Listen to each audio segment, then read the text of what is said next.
जय श्री कृष्णा। सो हम गुरुकुल द्वारा प्रस्तुत 360 डिग्री पेरेंटिंग 2025 के इस नए सेशन में मैं डॉक्टर राजेश पर आप सबका स्वागत करता हूं। और दोस्तों, हम बात कर रहे हैं पेरेंटिंग की। हम बात कर रहे हैं कि किस तरीके से हम हमारे बच्चों को जीवन के लिए रेडी कर सकते हैं, इमोशनली स्ट्रांग बना सकते हैं, रिस्पॉन्सिबल बना सकते हैं। और आज मैं पेरेंटिंग का सबसे बड़ा मुद्दा जो है वो आपके सामने प्रस्तुत करने वाला हूँ। Family climate, what's the word? Family climate. देखिए दोस्तों, मैं तो जिसे कहते हैं ना, थोड़ा शास्त्रों का अभ्यासक हूँ। तो अलग अलग शास्त्रों में से स्टोरियाँ पिकअप करते रहता हूँ, कई सारी चीजें देखता हूँ। और मैंने क्या देखा पता है? ध्यान से सुनिएगा दोस्तों। शास्त्रों में ना एक ऋषि के बारे में बताया है। उसकी तीन पत्नियां थी, है ना? तीन पत्नियां, अदिति, दीति और तनु। ठीक है। आदित्य के पुत्र आदित्य कहलाए और बाद में देवता कहलाए, है ना? तो भगवत गीता में भी लिखा है, आदित्य नाम अहम विष्णु।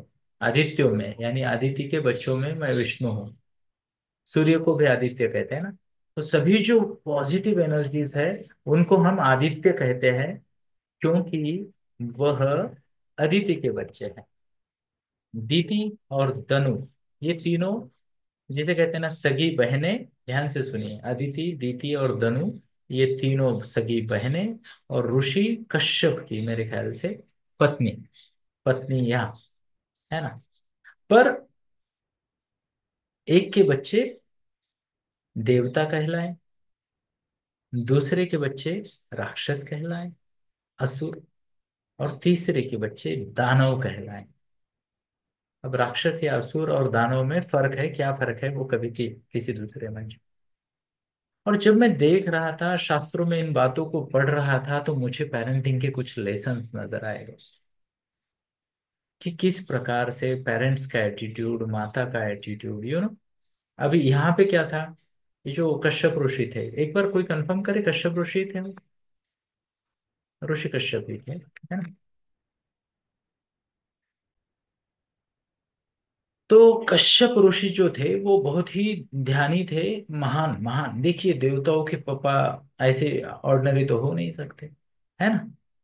तो बड़े महान थे, और वो उनका एक ही ध्यान था कि अपनी ध्यान धारणा करे, है ना, अपनी साधना करे। तो उन्होंने जिसे कहते हैं माताओं को, बच्चे की जो माता थी उसके साथ बात करते थे, वो उनको समझाते थे। और जो माँ का एटीट्यूड रहा वहां पे, उसने डिफाइन किया कि वो जो बच्चा है एक ही ऋषि की संतान। एक वहां चले गए, हिरण्यकश्यप का वंश आगे बढ़ गया, आपको पता होगा, हयग्रीव, हिरण्यकश्यप, फिर राजा बलि। फिर वहां पे बहुत सारे अच्छे और बुरे लोग आए। और एक यहाँ आ गए, है ना? इंद्र बन गए, वसु बन गए, है ना? बाकी वाले आदित्य बन गए। फिर वहाँ काफी सारे वो भी हैं, है ना? 12 आदित्य है। तो वो हो गए कैसे? तो फैमिली क्लाइमेट, यू नो घर का वातावरण बहुत ज्यादा मैटर करता है बच्चों की अपब्रिंगिंग में। अच्छा, मैं आपको बताना चाहता हूँ, अगर कुछ प्लस हुआ है या माइनस हुआ है, तो भी उसको बनाने में, रखने के लिए भी मेहनत करनी पड़ती है। एग्जाम्पल, हमने माना कि असुर थे, दैत्य थे ये लोग, है ना? पर जिसे कहते हैं, कौन है आपके, हिरण्यकश्यप के बेटा, प्रहलाद। याद है आपको? भक्त प्रहलाद कहते हैं उसे, है ना? या माता लक्ष्मी के सबसे बड़े भक्त राजा बलि, जिन्हें अमरता का वरदान मिला, वो भी तो दैत्यों के घर में पैदा हुए, है ना? तो प्लीज नोट कीजिए कि फैमिली क्लाइमेट का बहुत फर्क पड़ता है। और अगर कुछ चैलेंजेस भी है तो हम उस पे ओवरकम कर सकते हैं, ओवरकम कर सकते हैं। तो आज हम थोड़ी सी बात करेंगे फैमिली क्लाइमेट की। एंड यहाँ पे डायरेक्ट नोट्स होंगे आप सबके लिए समझने के लिए। तो फैमिली क्लाइमेट क्या है? तो मैं आपको बताना चाहूंगा, फैमिली क्लाइमेट है overall emotional, psychological and social environment with in the family. तो हमने तीन शब्दों का उपयोग किया। पहला है इमोशनल, दूसरा है साइकोलॉजिकल, और तीसरा है सोशल इन्वायरमेंट, है ना। तो पहले देखते इमोशनल। प्लीज नोट कीजिए, बच्चे की अपब्रिंगिंग में बच्चे के आसपास का इमोशनल क्लाइमेट कैसा है, ये बहुत ज्यादा मैटर करता है, बहुत ज्यादा। एंड मैं आप सभी को विनती करना चाहूंगा, आपके घर में जितने भी बड़े हैं, वो सब अपनी इमोशंस को कैसे एक्सप्रेस करते हैं, ये बहुत बहुत बहुत बड़ा फैक्टर है। इसमें भी दो फैक्टर है। पहला, ज्यादातर बच्चे, ध्यान से सुनिएगा, close to 80% of kids copy paste their seniors emotional patterns या बिहेवियर्स। 20% बच्चे, पता नहीं उनको भगवान की या गुरु जी की कोई कृपा होती है उन पे, वो बुरे इन्वायरमेंट में भी कसम खा लेते हैं कि मैं ऐसा नहीं करूंगा, और उल्टे बन जाते, विपरीत बन जाते, है ना। जैसे प्रहलाद ने अपने बच्चे को अपने पापा को बोला कि पापा, आप बोलते हो मैं ही विश्व में श्रेष्ठ हूँ, पर मेरे लिए तो श्री हरि विष्णु या नारायण ही श्रेष्ठ है। यस। तो प्लीज नोट कीजिएगा, आपका इमोशंस को आप कैसे मैनेज करते हो, इसका आपके बच्चे की अपब्रिंगिंग पे बहुत असर होता है।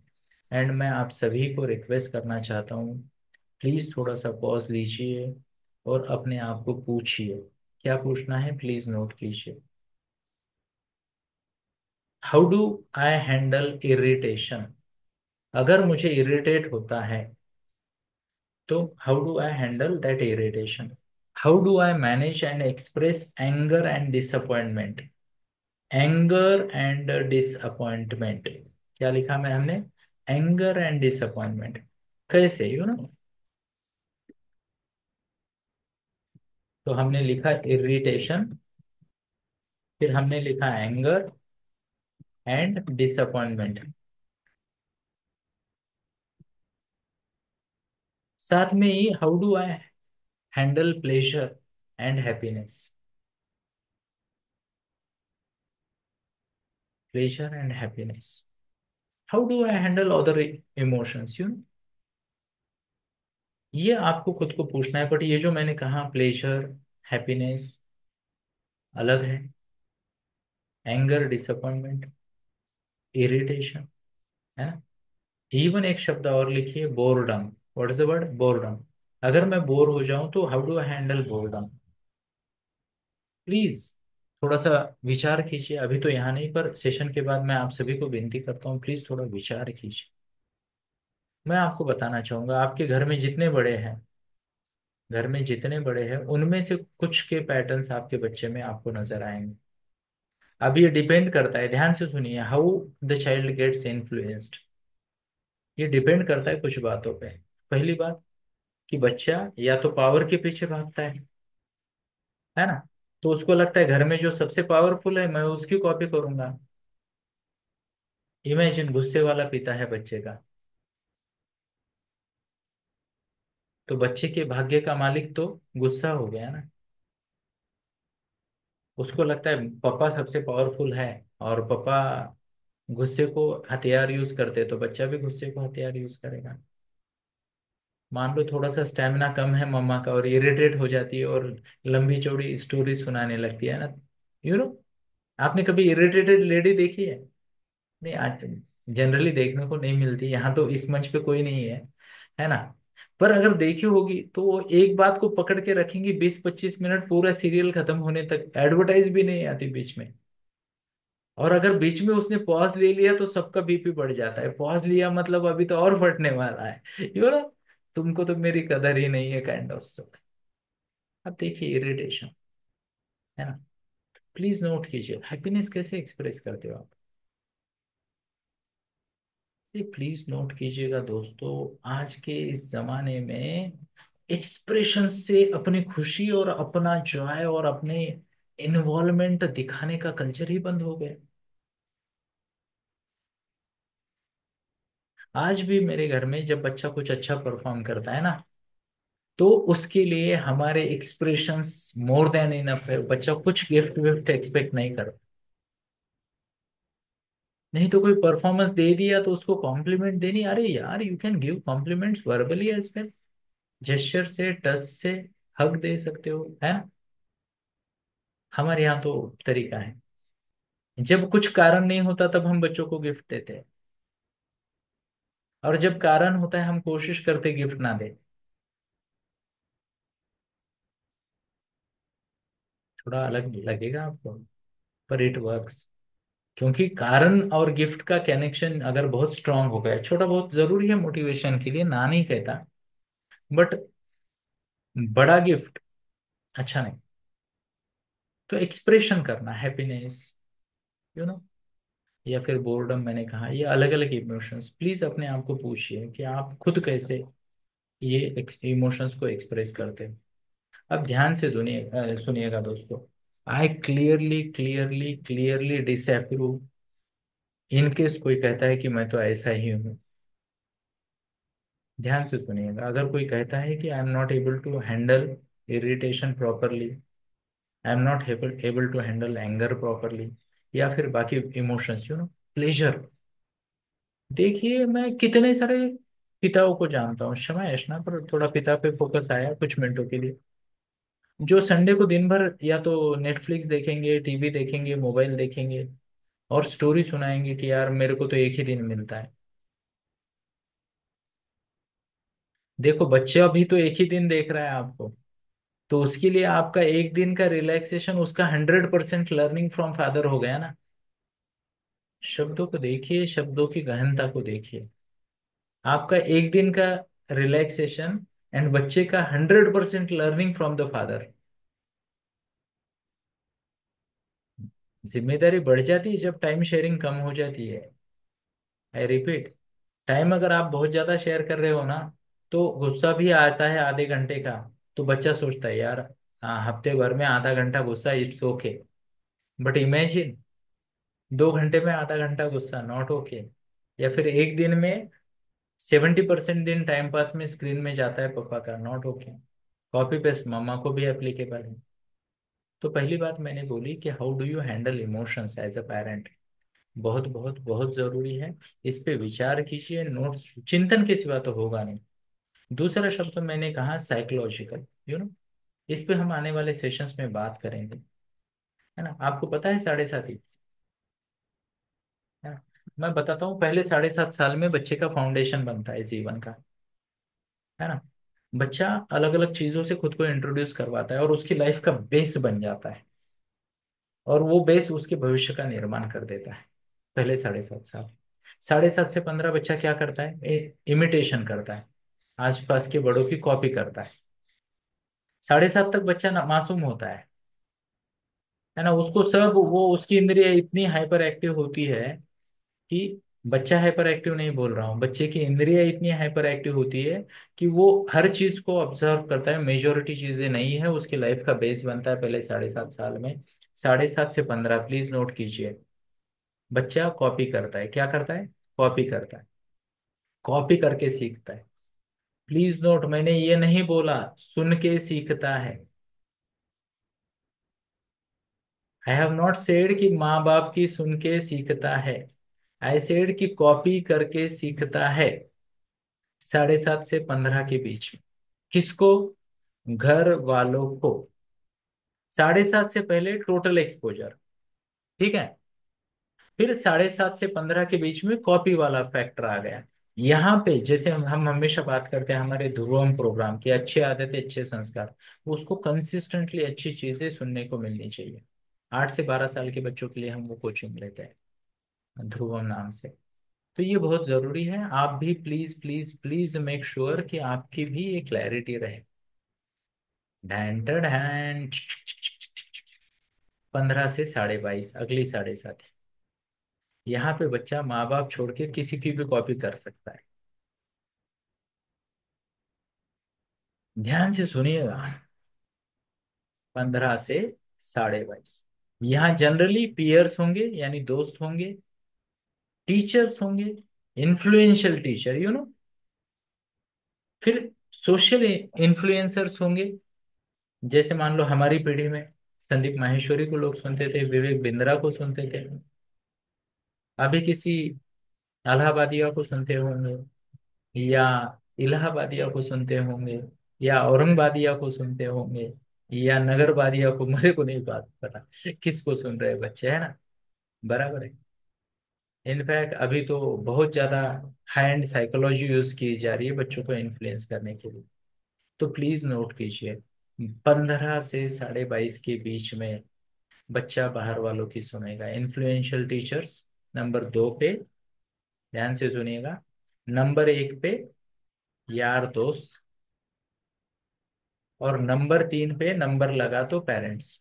वो भी अगर पेरेंट के हाथ श्री भगवान गणेश जैसे हो तो, क्षमा याचना, पेरेंट्स के कान भगवान गणेश जी जैसे हो तो ही बच्चा पेरेंट से बात करेगा, सुनेगा।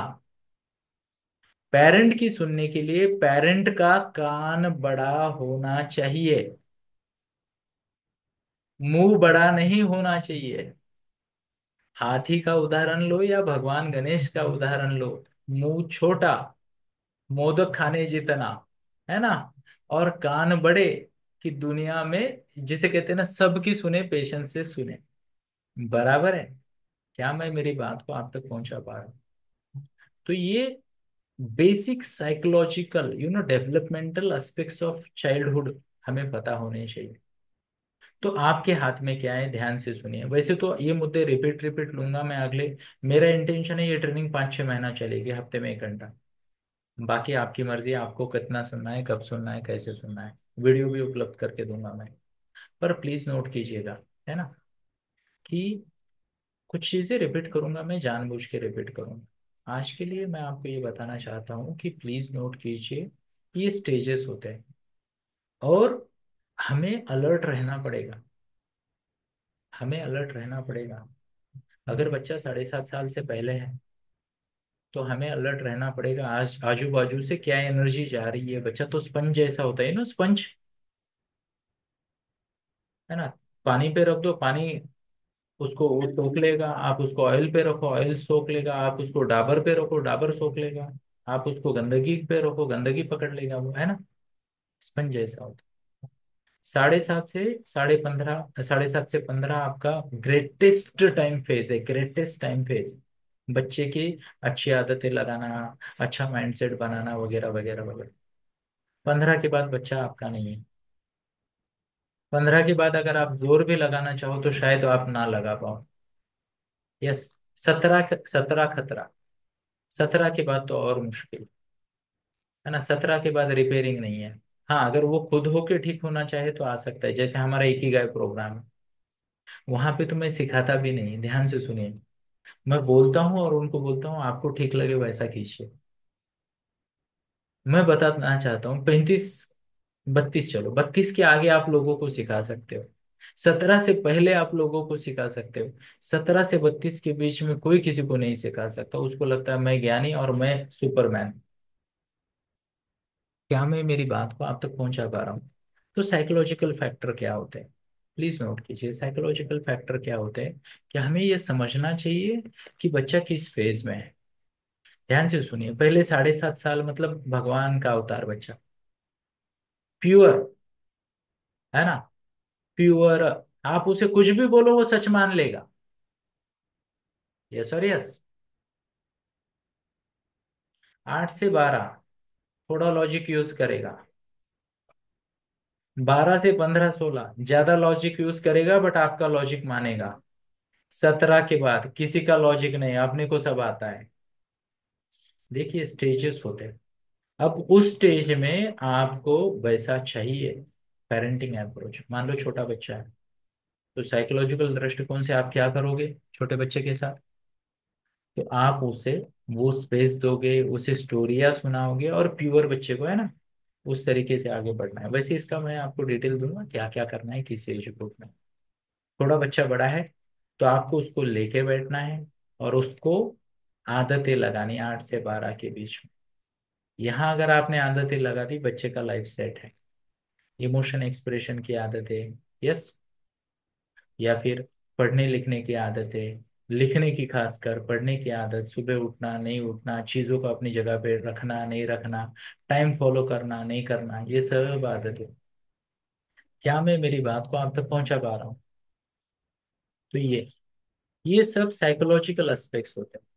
अब इससे, जैसे मैंने पिछली बार भी बोला, बच्चे का सेल्फ एस्टीम बढ़ता है, कॉन्फिडेंस बढ़ता है, बच्चा बिलोंगिंग फील करता है, सपोर्ट नेटवर्क फील करता है, और प्रॉपरली आगे बढ़ता है।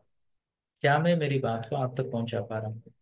पर इसके लिए हमारा भी साइकोलॉजिकल लेवल पे स्टेबल होना बहुत जरूरी है। अगर हम स्टेबल नहीं तो बच्चा स्टेबल कैसे होगा? आई होप मैं मेरी बात को बहुत ही स्पष्टता पूर्वक आप तक पहुंचा पाऊँ। अब सेकंड, सोशल एनवायरनमेंट, इस पे मैं ज्यादा बात करूंगा थोड़ी देर के बाद। सोशल एनवायरनमेंट क्या होता है? जैसे हम बोलते हैं ना, ये सिटी सेफ है, वो सिटी सेफ है, ये सिटी में अपॉर्चुनिटीज है, वो सिटी में अपॉर्चुनिटीज है या नहीं है, है ना? रास्ते अच्छे हैं, नहीं है, लाइट है, पानी है, नहीं है, जॉब अपॉर्चुनिटीज है, नहीं है। सिमिलरली घर में क्या आपका जो सोशल एनवायरनमेंट ऑफ फैमिली है, क्या वो कंड्यूसिव है एक पॉजिटिव इंसान की ग्रोथ के लिए? सोचने में। तो ये एक सवाल आप लिख लीजिए। Is the social environment in my family conducive for child's positive development? है ना? ज्यादा सेल्फ सेंटर्ड पेरेंट, अच्छे बच्चे नहीं आएंगे वहां पे। ज्यादा सपोर्टिव पेरेंट, खराब हो गया बच्चा, है ना? तो क्या स्टाइल हो, कैसी स्टाइल हो, मैं आपको बताता हूँ। चलिए थोड़ा सा आगे बढ़ते हैं, और मैं कुछ क्लियर पॉइंटर्स आपको दूंगा। फैमिली में कौन से की फैमिली क्लाइमेट में कौन से की एलिमेंट होते हैं। Now I will talk about 6 की एलिमेंट्स ऑफ फैमिली क्लाइमेट। कितने? 6 की एलिमेंट। इनमें से कुछ ऑलरेडी बोल चुका मैं, तो उसको थोड़ा कम बोलेंगे, जो नहीं बोला वो ज्यादा बोलेंगे। पहला है इमोशनल सपोर्ट एंड बॉन्डिंग। क्या कहा? Emotional support and bonding. Please note कीजिए, इमोशनल सपोर्ट मतलब क्या? भिऊ नकोस मी तुझ्या पाठीशी आहे, है ना? डरो मत, मैं तुम्हारे पीछे हूँ, है ना? ये इमोशनल सपोर्ट है क्या? Definitely yes. तू कर सकता है, तुझे मेरी जरूरत नहीं, ये भी इमोशनल सपोर्ट है। I am not there, I know you can do it on your own and do it on your own, ये भी तो सपोर्ट है या नहीं है? तो बात को समझते हैं। इमोशनल सपोर्ट और बॉन्डिंग क्या होती है? कि बच्चे को वो कंफर्ट देना जहाँ पे वो कॉन्फिडेंटली ट्राई कर सके, कोशिश कर सके। यस। वो हार से डरे नहीं, गलतियों से डरे नहीं। यस। तो यहाँ पे लव एंड अप्रिसिएशन आप दोगे, इनकरेजमेंट दोगे, है ना? और निगेटिव इमोशंस को आप खुद भी मैनेज करोगे और उसको भी हैंडल करना सिखाओगे। तो ये पहला फैक्टर था। दूसरा फैक्टर प्लीज नोट कीजिए, कम्युनिकेशन स्टाइल बहुत ज्यादा जरूरी है। कम्युनिकेशन स्टाइल, है ना? मैं तो आपको बोलता हूँ, आप आपके बच्चे को एक बड़े इंसान की तरह हैंडल कीजिए। एक बड़े इंसान की तरह। इमेजिन कि कोई आपके साथ है ना, आप ही की उम्र का, तो उसके साथ आप कैसा करते?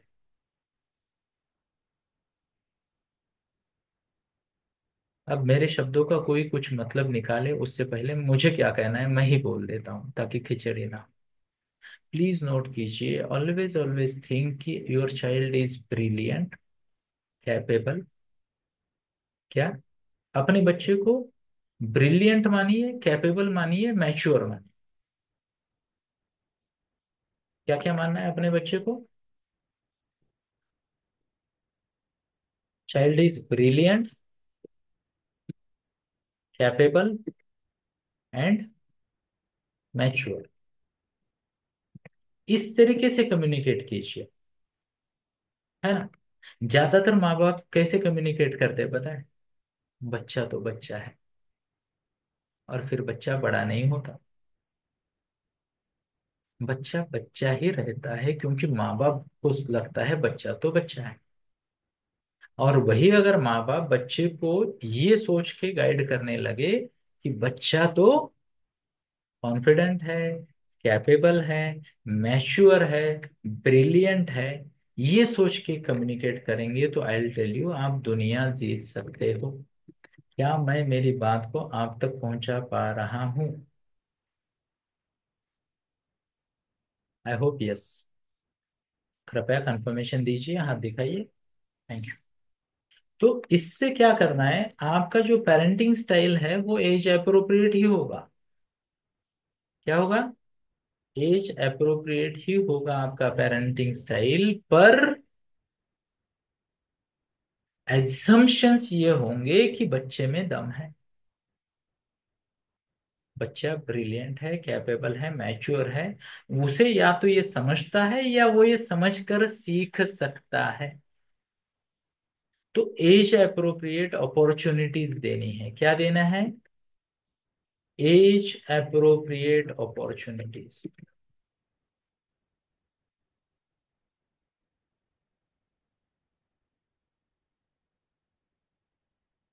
क्या हो सकती है एज अप्रोप्रिएट अपॉर्चुनिटीज? मान लो कोई बच्चा है, प्री टीन एज में है ना? आपको पता है, बराबर, आपको पता है कि बच्चे के ऊपर कुछ खर्च हो रहा है, यस। क्या आप उसको इन्वॉल्व कर सकते हो उस कैलकुलेशंस में कि बेटा पिछले हफ्ते मान लो लास्ट मंथ में आपने इतने इतने चॉकलेट लिए, ये बजट, ठीक है? ध्यान से सुनिएगा। आपने मान लो कुछ खाने पीने के लिए लेके गए उसे, या कोई खिलौना दे दिया वगैरह वगैरह, है ना? यस। ठीक है। तो क्या हम इस महीने उससे तुम्हारे चॉइस के हिसाब से लेके जाएंगे? प्लानिंग करते हैं। जस्ट इमेज, जस्ट इमेज, है ना? अब ये सब करने के लिए आपका बच्चा आई बिलीव 9+ होना चाहिए। पर आप उसे बोल रहे हो कि बेटा ठीक है, तुम्हारे ना खाने पीने के लिए मेरे पास 300 का बजट है, तुम तय करो। 1 तारीख को 300 उड़ाएंगे, 7 तारीख को उड़ाएंगे, 25 को उड़ाएंगे, या महीना भर लगाएंगे। जब मैंने ये किया, मोस्ट ऑफ द टाइम से मेरे बच्चों ने 30-40 रुपए बचा लिए।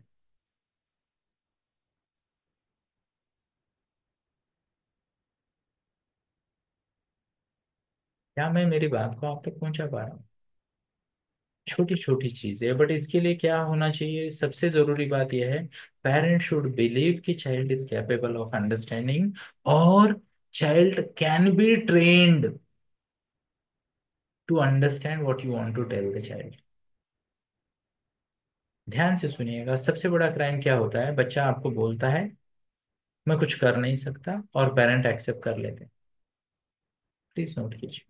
मेरे पास कितने सारे बच्चे आते हैं जिनको मैं गाइड करता हूँ। किसी को मैथ्स में तकलीफ है, किसी को एसएसटी में तकलीफ है, किसी को और कहीं तकलीफ है ना? बराबर।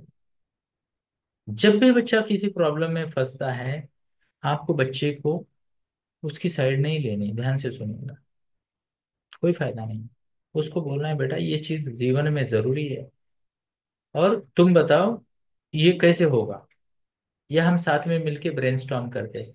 एक आदत आपके बच्चे के जीवन को ना 20% पॉजिटिविटी में लेके जाएगी। नहीं तो क्या होता है पता है? कई सारे पेरेंट आते हैं यहाँ मेरे टेबल पे बैठते हैं और मुझे 15 मिनट सुनाते हैं, सर ये तो वो करेगा नहीं, वो तो वो करेगा नहीं, मैथ तो उसे पसंद नहीं, एसएसटी उसे पसंद नहीं। अरे मामा की स्कूल है क्या कि इसके बिना एग्जाम दिए पास कर दिया 10th या 12th? है ना? You are not allowed to, you are not allowed to, है ना? एग्जाम्पल, कि कोई टीचर कहे कि मुझे बच्चे पसंद नहीं, नॉट अलाउड टू ना। वो आपका पर्सनल प्रॉब्लम है। शाम को 5:30 स्कूल बंद होने के बाद आपको पसंद नहीं तो अलग चीज है। यस और यस, है ना? इमेजिन मैं बोलूं कि मुझे बोलना पसंद नहीं, मुझे बड़बड़ करना अच्छा नहीं लगता। तो प्लीज नोट कीजिए। तो बच्चा क्या है? कैपेबल है, मैच्योर है, ब्रिलियंट है। ये थीम याद रखनी कम्युनिकेशन स्टाइल में, उस हिसाब से उसको कम्युनिकेट करना है। और जो लोग एनएलपी में है कम्युनिकेशन पे, मैं स्पेशल सेशन ले रहा हूँ, है ना? एंड आप लोग जुड़ सकते हो इधर उधर। यस। चलिए आगे बढ़ते हैं। डिसिप्लिन स्ट्रक्चर, ये मैं हर सेशन में बात करने वाला हूँ। एज अ पेरेंट आपको क्लियरली क्लियरली क्लियरली पता होना चाहिए आपको बच्चे को कोई क्या परमिशन देनी है, क्या नहीं देनी। मैं आपको बताता हूँ, बच्चे का सबसे ज्यादा नुकसान वो पेरेंट करते हैं जो बच्चे को उसकी उम्र से ज्यादा अथॉरिटी देते हैं। मैं हमेशा कहता हूँ, डिसीजन मेकिंग का पावर बच्चे को देना और अपनी एक्सप्रेस वे पे चलती कार का स्टेयरिंग किसी बंदर के हाथ में देना इक्वल है जान की जोखिम। अब बंदर गाड़ी चलाएगा, ठोक देगा तो शरीर मर जाएगा, और उम्र से ज्यादा अथॉरिटी वाला बच्चा डिसीजन लेगा तो वो खुद के लाइफ के संघर्ष को 30 40 50 साल के संघर्ष को बड़ा करेगा। प्लीज नोट, अगर कोई भी पेरेंट अपने बच्चे से प्यार करता है तो वो अपने बच्चे को कम से कम 22 साल तक एज अप्रोप्रिएट अथॉरिटी देगा, उससे ज्यादा नहीं। एग्जाम्पल, कौन सा कोर्स करना है, कौन सी कोचिंग करनी है, कौन सा सब्जेक्ट पढ़ना है, ध्यान से सुनिएगा, ध्यान से सुनिएगा, कौन से स्पोर्ट में जोर लगाना है, ये चीजें पेरेंट के कंसेंट से होगी। आजकल बहुत आसान हो गया, बच्चे बोल देते मेरा इसमें इंटरेस्ट नहीं, मैं बिजनेस करूंगा, या मैं यूट्यूबर बन जाऊंगा, या मैं स्पोर्ट्स में करियर करूंगा। मैं हमेशा बोलता हूँ सीधा, 3 महीने हैं, क्लब का टॉपर बन के दिखा तो इन्वेस्ट करेंगे, नहीं तो चुपचाप 12 घंटा पढ़ना है, कोई स्टोरी नहीं सुनी जाएगी। 3 मंथ्स टू प्रूव, है ना। रोज सुबह उठाओ, 8 राउंड मारो ग्राउंड के, फिर बात करेंगे। फिर उसे लगता है यार इससे अच्छा है मैथ्स की प्रॉब्लम सॉल्व कर लूँ, पैर तो नहीं दुखते। क्लैरिटी रखिए, क्लैरिटी रखिए। डिसिप्लिन जरूरी है, स्ट्रक्चर जरूरी। अब ध्यान से सुनिए, discipline and structure is not equal to dadagiri, not equal to dadagiri. क्योंकि ये प्रिंसिपल बाद में आया है, पहला प्रिंसिपल हमने क्या माना, बच्चा ब्रिलियंट है, कैपेबल है, मैच्योर है, तो उसके साथ बात करेंगे, डिस्कस करेंगे। पर अल्टीमेटली लॉन्ग टर्म बेनिफिट की पेरेंट सोच सकते हैं, ब्रैकेट में कुछ पेरेंट। क्या कहा मैंने, ब्रैकेट में कुछ पेरेंट लॉन्ग टर्म बेनिफिट की सोच सकते हैं, क्योंकि बहुत सारे पेरेंट खुद ही प्लेजर में फंसे पड़े हैं। मैं देखता हूँ दोस्तों, यानी इतने इतने ब्रिलियंट ब्रिलियंट बच्चे और जीवन के बारे में कुछ नहीं जानते, 17वां 18वां 20वां बर्थडे हो गया, क्या मतलब है। या फिर सेल्फ रेगुलेशन जो बेसिक नीड है वही नहीं सिखाई बच्चे को। ध्रुव जी ये क्या शेयर कर लिया तुमने, है ना। कृपया कोई कुछ शेयरिंग वेयरिंग ना करे, स्वीकार कर दे वैसे तो, है ना। अश्विन भाई सेटिंग में ना ये हटा दो, शेयरिंग वाला है ना कुछ, शेयर डॉक्स या वाइट बोर्ड्स वगैरह, ठीक है, कोई इशू नहीं, पर स्वीकार करते हैं आगे बढ़ जाते हैं। तो मैं जो बात कर रहा हूँ ना, देखिए, पेरेंट की जिम्मेदारी है बच्चे को जीवन के लिए तैयार रखना, तैयार करना, है ना। और उसके लिए डिसिप्लिन और स्ट्रक्चर होना चाहिए। डिसिप्लिन स्ट्रक्चर किस चीजों का मैं बता रहा हूँ, पहली चीज लिख लीजिए, प्लीज राइट डाउन। डिसिप्लिन, और इसमें पहली चीज जो होती है डेली टास्क। मैं आपको बताना चाहूंगा, जितना जल्दी आप बच्चे को डेली टास्क नॉन निगोशिएबल बनाओगे, उतना आपके बच्चे का बढ़िया भविष्य निर्माण होगा, जितना जल्दी। एग्जाम्पल, आपका बच्चा सीनियर केजी वाला है, बराबर है, और उसको 5 या 7 मिनट की असाइनमेंट मिलती है, कोई नौटंकी नहीं, बच्चे को अभी से प्रोग्राम बना दो, बेटा तुम और मैं 7 मिनट बैठेंगे, निपटा देंगे, फिर जो करना है करो। स्टीफन आर कोवी की बुक है ना, 7 habits of highly influential people, है ना, उसमें से एक, फर्स्ट थिंग्स फर्स्ट, बराबर है। तो डेली रूटीन जो है या डेली टास्क है, उसमें डिसिप्लिन लगाओ, किसी को छुट्टी नहीं, है ना। अनरिजॉल्व इशू या इनकम्प्लीट मैटर रख के सोना अलाउड ही नहीं है, नॉट अलाउड। क्या मैं मेरी बात को आप तक पहुंचा रहा हूँ। डिसिप्लिन, स्ट्रक्चर क्या होता है, the way the child will spend time. एक और डायलॉग है, बार बार बार बार बच्चे को बोलिए ना, बच्चे को ये बोलना है कि आपको आपका जो काम है मिनिमम 10 घंटे के लिए करना है ना। चाहे बच्चा 2 साल का हो 3 साल का हो, मेरे को फर्क नहीं पड़ता, बच्चे ने उसका काम कम से कम 10 घंटा रोज करना है। अब ये क्या बोल दिया मैंने, कुछ लोगों को चक्कर आएगी है ना। मान लो छोटा बच्चा है, 1 साल का 2 साल का, उसका काम है आराम करना, खाना पीना और लोगों को मनोरंजन करना, और लोगों का मनोरंजन, है ना। 8-10 घंटे लगाओ उसमें, बराबर है। मान लो थोड़ा बड़ा बच्चा है, यस, क्या है, थोड़ा सा बड़ा बच्चा है, अगर थोड़ा बड़ा बच्चा है तो क्या होगा वहां पे, है ना, कि उसका काम है खेल कूद करना, बराबर है, कुछ आर्ट एंड क्राफ्ट करना, स्कूल जाना, और कुछ काम होगा तो वो कंप्लीट करना, थोड़ा सा मम्मी को पापा को या दादा दादी नाना नानी को तंग करना, मस्ती करना, तो कम से कम 10 घंटा वो करे, ठीक है। थोड़ा सा बड़ा बच्चा है तो school friends plus creative activity plus outdoor play 10 घंटा करे।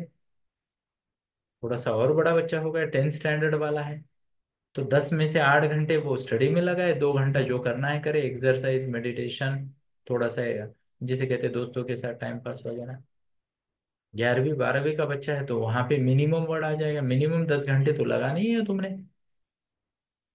प्लीज नोट कीजिए, no one is excused from doing basic duties, ये बच्चे के दिमाग में डालो। तुम विद्यार्थी हो, तुम्हारे पहला काम है ABC, 3 काम है, तीनों तीनों खत्म, ये टॉप प्रायोरिटी, बाकी सब उसके बाद। क्या मैं मेरी बात को आप तक पहुंचा पा रहा हूँ? आई होप यस, ये बात को समझते हैं। तो इसे कहते हैं structure. What's the word? Structure. Choice ही नहीं। अब जैसे मान लो थोड़ी बढ़ती उम्र के बच्चे हैं, 7वीं वगैरह कक्षा में हो गए, तो उनके स्ट्रक्चर में डाल दो, 2 घंटा रोज आपने घर का काम करना है। आगे चल के उनको जीवन में तकलीफ नहीं होगी। लड़का है तो लड़कों को उस टाइप के काम बताओ, लड़की है तो उस टाइप के काम बताओ, और उस टाइप के काम 100% एक्सक्लूसिव नहीं है। तो लड़के को इस टाइप के काम थोड़े बताओ, लड़की को इस टाइप के काम थोड़े बताओ, और उस टाइप के काम भी बताओ। यानी आई होप मुझे समझ में आ गया होगा आपको कि बैलेंस कैसे कर। बच्चा है तो कम से कम उपीट और पोहे तो बनाए, शीरा तो बनाए, पुलाव तो बनाए। क्या मैं मेरी बात को आप तक पहुंचा पा रहा हूँ? मैम मैंने तो ऑलरेडी ग्रेड 1 की बात बोल ही दी ना, ग्रेड 1 में है तो 3 घंटा स्कूल में जाएगा, एक आध घंटा क्रिएटिव एक्टिविटी करवा दो, 2-4 घंटा खेलने को छोड़ो, एक आध घंटा जो भी है पेरेंट नाना नानी उनके साथ छोड़ो। पर प्लीज नोट कीजिए, एज अप्रोप्रिएट। अब मैं क्या देखता हूँ, फर्स्ट ग्रेड का बच्चा 3-4 घंटा स्क्रीन देख रहा है, टीवी देख रहा है, नॉट अलाउड। मैं आपको बता रहा हूँ, प्लीज नोट कीजिए, 12वीं होने तक 20 मिनट 3 बार से ज्यादा स्क्रीन नहीं देनी है, एक बार में 20 मिनट से ज्यादा नहीं देनी है। एंड आप में से बहुत सारे लोगों ने ये खुद अनुभव किया कि कोविड के बाद जब आपने स्क्रीन बंद कर दी तो कितने सारे घरों में टीवी गायब हो गया, जो पहले 8-8 घंटे चलता था। बराबर है या नहीं है? कितने लोग एग्री करते हैं? टाइप कीजिए ए फॉर एग्री। तो कुछ भी आदत लगा सकती है ना, गलत चीजों को रूल नहीं बनाते। एंड मैं हमेशा बोलता हूँ, NLP में मैंने एक रूल बताया था आपको, never make generalized rules permanent in your life. लोगों को जो रूल बनाने हैं, बनाने दो, आपके रूल आप बनाओ। क्या मैं मेरी बात को आप तक पहुंचा पा रहा हूँ? मान लो कोई सीनियर कॉलेज वाला बच्चा है, उसको तो बोलता हूँ भाई स्किल और नॉलेज डेवलपमेंट में 10 घंटे लगाने ही लगाने, तब जाके इंटरव्यू में कोई भाव देगा तुझे, है ना। नहीं तो ये बॉयफ्रेंड गर्लफ्रेंड को 8-8 घंटे लगा देते चैटिंग में, जेवलिस का, गॉड ब्लेस। फिर कहाँ से लाइफ सेट होगी? तो ये डिसिप्लिन और सिस्टम बहुत जरूरी है ना। एंड प्लीज नोट कीजिए, जितना जल्दी आप ये उस आपके और बच्चे के दिमाग में डालोगे, हु इज द बॉस, ये तो मैं हर सेशन में बात करूंगा, हु इज द बॉस। बंदर को ड्राइविंग सीट पे नहीं बिठाना है। आपका प्यारा बंदर एक्सीडेंट हो सकता है उसका, है ना, तो प्लीज बंदर को ड्राइविंग सीट पे नहीं बिठाते हैं। इसके बाद फैमिली क्लाइमेट में एक चीज आ जाती है, और मैंने ये देखा है, मैं कितने पेरेंट को, मेरे पास ना कम से कम 1200 पेरेंट के इंटरव्यू होंगे। मैंने पूछा पेरेंट्स को कि आपके घर में इंपॉर्टेंट इशू बैठ के डिस्कस होते हैं क्या, स्पेशल मीटिंग रख के? Would you believe, more than 90% people said कि नहीं होते सर।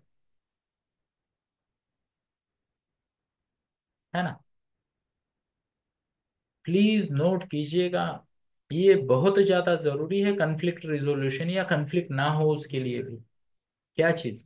अगर कोई इंपॉर्टेंट चीज है, डिसएग्रीमेंट है या फॉलो नहीं हो रही, meeting, call the meeting. Meeting बुलाओ, बात करो। क्या कहा मैंने? मीटिंग बुलाओ, बात करो। कैसे होगी बात? सिंपल, ये विषय हमारा, ये एक्सपेक्टेशन, या तुम्हें ये करना पड़ेगा। है ना? अब रिवॉर्ड्स की, रिप्रिमांड की और बाकी सिस्टम आने वाले समय में हम सीखेंगे। पर ये बहुत जरूरी है कि प्रॉपरली हैंडल हो। अब इसके लिए ध्यान से सुनिएगा। एंड मैं आप में से बहुत सारे लोगों से हाथ जोड़ के माफी मांग रहा हूँ एडवांस में। मेरी बात आपके ईगो को हर्ट कर सकती है, पर मेरे पास चॉइस नहीं है। बच्चे के साथ मतभेद तो बाहर बाद में निपटेंगे। पहले बच्चा देख रहा है मम्मी पापा अपने इश्यूज कैसे सॉल्व करते हैं। अगर मान लो वो आवाज बढ़ाकर चढ़ाकर इशू सॉल्व कर रहे हैं, तो बच्चा भी आवाज बढ़ाकर इशू सॉल्व करेगा। उसे अगर लग रहा है कि पापा एंगर यूज करके इशू सॉल्व कर रहे हैं, तो वो भी एंगर यूज करेगा। उसे लग रहा है मम्मी इमोशनल ड्रामा करके इशू सॉल्व कर रही है, वो भी इमोशनल ड्रामा करेगा। I hope I am able to connect with you. है ना? तो प्लीज नोट कीजिए, सबसे पहले तो पेरेंट्स को कन्फ्लिक्ट रिजोल्यूशन सिस्टम आनी चाहिए। है ना? मैं आपको बताता हूँ, साल में कम से कम 4 बार मुझे नौबत आती है जब मैं ना पूरी फैमिली के सामने मेरी पत्नी को सॉरी बोलता हूँ। My word was not appropriate, yeah, my tone was not appropriate, and I do not encourage it, neither from my side or nor from anybody in the family side. हो जाता है, इंसान है। पर हो जाता है मतलब हो करने का लाइसेंस नहीं मेरे पास। अगर हो गया तो कान पकड़कर सॉरी शक्तिमान बोलने का दम रखना पड़ता है, तब जाके बच्चा अच्छे से सीखेगा। है ना? वैसे भी शक्तिमान तो वही है, हम तो दुबले पतले यहाँ बैठे हैं। है ना? ऐसा है। तो ये बहुत जरूरी है कि कंफ्लिक्ट रिजोल्यूशन सिस्टम क्या है फैमिली के। अब तो मैंने अब तक बात किया कि इमोशनल सपोर्ट और बॉन्डिंग, कम्युनिकेशन स्टाइल, डिसिप्लिन और structure, conflict resolution system, conflict resolution system. अब इसमें एक और बात आता है, पेरेंटल, पेरेंटल रिलेशनशिप कैसी है? ध्यान से सुनिए, पेरेंटल रिलेशनशिप, और खासकर उनके लिए, उन लकी बच्चों के लिए जिनके पास दोनों माता पिता है। अनफॉर्चुनेटली आजकल कई सारे बच्चों के पास दोनों माता पिता नहीं। है ना? पहले तो प्योर बैड लक के कारण होता था, पर आजकल सिस्टम ही ऐसी बन गई है, ईगोज बीच में आ गए हैं, और ये गलत फहमी आ गई है कि आई एम सेल्फ सफिशिएंट। है ना? अर्धनारीश्वर का पिक्चर देखिए, स्वयं शिव और स्वयं आदि शक्ति पार्वती भी पूर्ण नहीं हो सकती एक दूसरे के सिवा, आप और हम तो चिल्लर है। लाख 2 लाख कमाने से कोई स्वयं पूर्ण नहीं हो सकता। तो प्लीज नोट कीजिए, पेरेंटल रिलेशनशिप। है ना? पेरेंटल रिलेशनशिप, ध्यान से सुनिएगा। जब मैं बच्चा था ना, तो मैं कुछ इंग्लिश कार्टून्स देखता था। आपको याद होगा तो सोनी पे सुबह सुबह कुछ इंग्लिश कार्टून्स आते थे, इंग्लिश यानी हिंदी में ही आते थे वो, बट कैरेक्टर्स उधर के थे। तो उस वक्त ना, वो बच्चा है, फिर वो खेलता है, कुछ ना कुछ धींगा मस्ती करता है, मेरे को अभी नाम याद नहीं आ रहे। बट कभी कभार ना वहां सीन आ जाता है कि मान लो पापा ऑफिस जा रहे हैं, तो वो उस बच्चे की मम्मी को यानी अपनी बीवी को प्यार से हग देकर या किस देकर निकल जाते थे। एंड एज अ 7 स्टैंडर्ड या 6 standard kid, I use to sometimes laugh, I use to sometime feel shy. And हमें समझ में नहीं आता, क्योंकि मैंने तो मेरे पूरे जीवन काल में मम्मी और पापा को 2.5 फीट से कम डिस्टेंस में कभी देखा ही नहीं एक दूसरे के करीब। Now I am not encouraging anybody to come close है ना। पर प्लीज नोट कीजिए, जो माता पिता है वो आपस में कैसा बॉन्ड शेयर कर रहे हैं, क्या दोनों को अलाउड है एक दूसरे के साथ जोक करना, ठट्टा मस्करी करना, थोड़ा सा, है ना, हंसी मजाक में आगे चीजों को लेके जाना, क्या दोनों एक दूसरे के प्रति, ध्यान से सुनिए, प्यार और रिस्पेक्ट डिस्प्ले कर रहे हैं।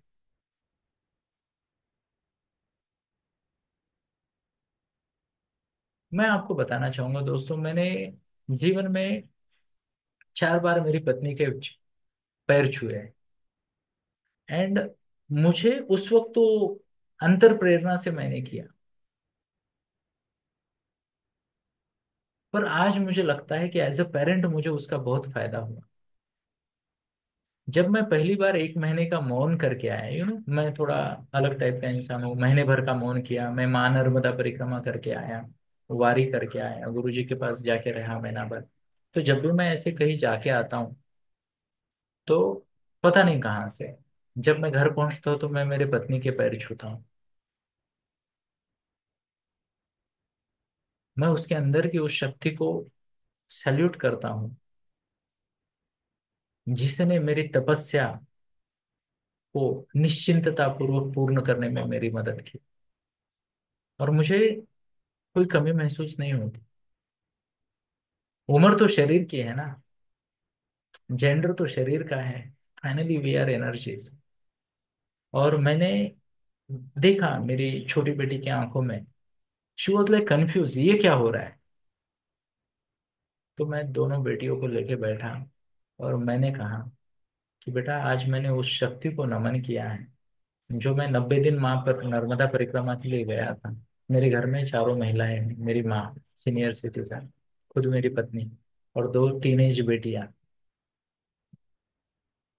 मैंने कहा तुम्हारी मम्मी की जो शक्ति है, उसने मुझे वहां पीस दी, विचलित होने नहीं दिया। मुझे पता है महादेवी घर पे है तो सब ठीक रहेगा। She is capable enough and she deserves that respect.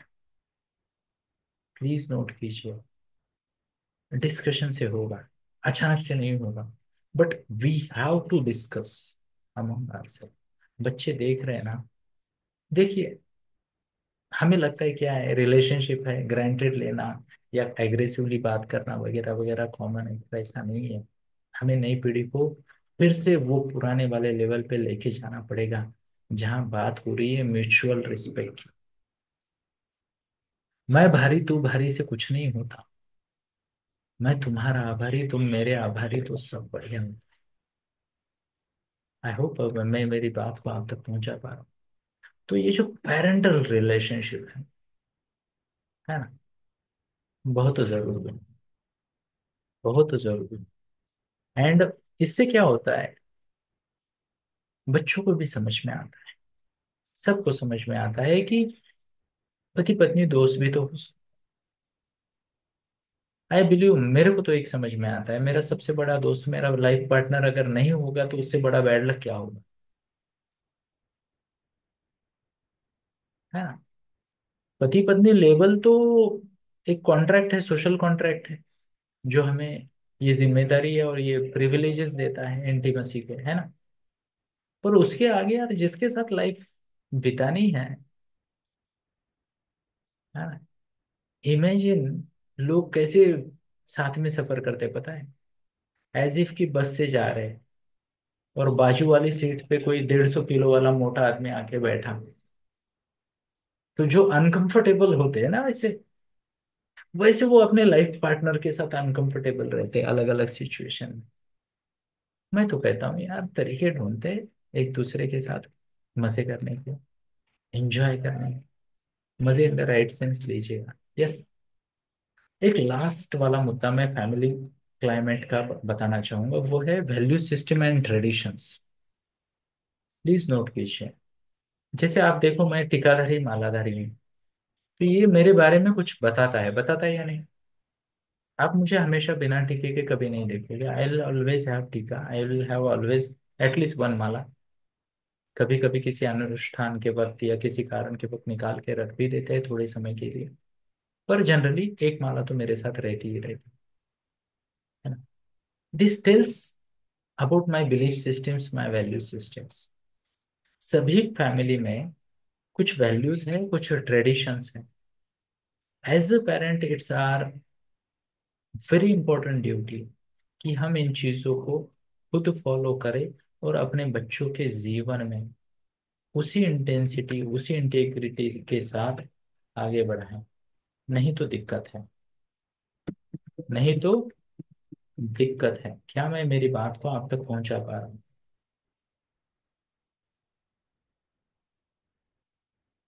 ये बहुत जरूरी है दोस्त, है ना। इमेजिन कीजिए, सत्यनारायण की पूजा रखी है किसी ने, या शुक्रवार को माता लक्ष्मी का व्रत है ना, या फिर और भी कोई हो सकता है। हमारे यहाँ तो इतनी सारी चीजें होती है और लोग प्रॉपरली उस मोड में जाके कर नहीं रहे हैं, तो कैसे होगा? ये कल्चर, ये क्लाइमेट, ये वैल्यूज आगे कैसे जाएंगे?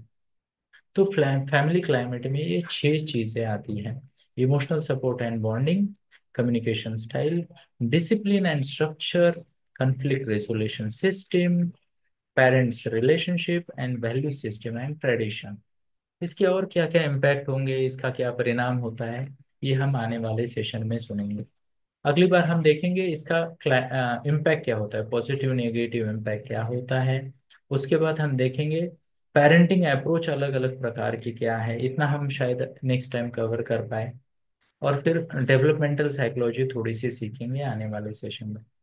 तो मुझे लगता है अभी समय हो गया है, तो घड़ी की सुई का इशारा देखते हैं और आज के लिए यही रुकते हैं। रुकने से पहले दो विनती। नमो आदि शक्ति प्रोजेक्ट के अंतर्गत हम काफी सारे प्रोग्राम्स ले रहे हैं। आई एम श्योर आपको भी ये प्रोग्राम अच्छे लग रहे हैं, इसकी क्वालिटी अच्छी लग रही है। प्लीज हमारी मदद कीजिए, लोगों को हमारे साथ जोड़िए, किसी को गिफ्ट कर दीजिए, ऐड कर दीजिए लोगों को ग्रुप में, या हमें कांटेक्ट भेज दीजिए। तो उससे हमारी मदद डेफिनेटली होगी। दूसरी बात है, एज अ कोचेस, है ना, we are professional life coaches. हम मिड एज वुमेन्स को कोच करते हैं, बट अभी जब तक एनएलपी चल रहा है हम कोई बैच नहीं शुरू करेंगे। बैच शुरू करेंगे भी तो भी हम 100 रुपये प्राइस के ऊपर नहीं जाने वाले महीना। क्योंकि ये हमारे गुरुजी की आज्ञा है और ये हमारा सौभाग्य है कि हमारे गुरुजी ने हमें इस लायक समझा कि हम ये सेवा दे सके। इवन अब मैं कोचिंग भी लेता हूँ, मैं हूँ, मेरे साथ अक्का है, मेरे साथ अश्विन भाई है मेरे पार्टनर। तो हम सब लोग, और काफ़ी बड़ी टीम है हमारी, हम कोचिंग भी करते हैं। 8 से 12 साल के बच्चों के लिए हमारे पास एक अमेजिंग प्रोग्राम है जिसका नाम है ध्रुवम, अच्छी आदतें अच्छे संस्कार। आपका बच्चा है या आपके आसपास किसी का बच्चा है इस ब्रैकेट में, डू रिकमेंड। टीटीसी है टीनेजर्स के लिए, teenagers transformational coaching, life readiness program है वो। और अभी अभी हमने इकिगाई नाम का प्रोग्राम लॉन्च किया है 18 से 25 साल के बच्चों के लिए। ऐसा कहा जाता है दोस्तों, life is half spend before one understand what life is. और ध्यान से सुनिए, मेरी बेटी अभी इस ब्रैकेट में आ गई है, तो मैं उसे जिंदगी समझने के लिए उसके 40वें बर्थडे तक इंतजार नहीं करने दे सकता। तो हमने ये प्रोग्राम लॉन्च किया और यहाँ पे मैं अपने आप को ही आपकी कसौटी पे रखना चाहूंगा। अगर आपको लगता है कि मुझ में वो इंटेंसिटी है, सिंसियरिटी है पर्पस के प्रति, प्लस मेरे पास वो नॉलेज और स्किल्स है जो आपके बच्चे को अच्छी आदतें अच्छे संस्कार दे सकता है या जीवन के लिए रेडी कर सकता है, तो इस साल हमारा 50% डिस्काउंट है हमारे कोचिंग प्रोग्राम में। 2025 साल अंत तक ये चलेगा। तो आई वुड स्ट्रांगली रिकमेंड कि you should consider at least evaluating this program. उसकी डिटेल किसी को चाहिए तो हम प्रॉपर, हमारे पास रिकॉर्डेड वीडियोस है या पीडीएफ्स है, we can share with you. तो आज्ञा दीजिए पूर्णता करने की। धन्यवाद। जय श्री कृष्ण। Thank you.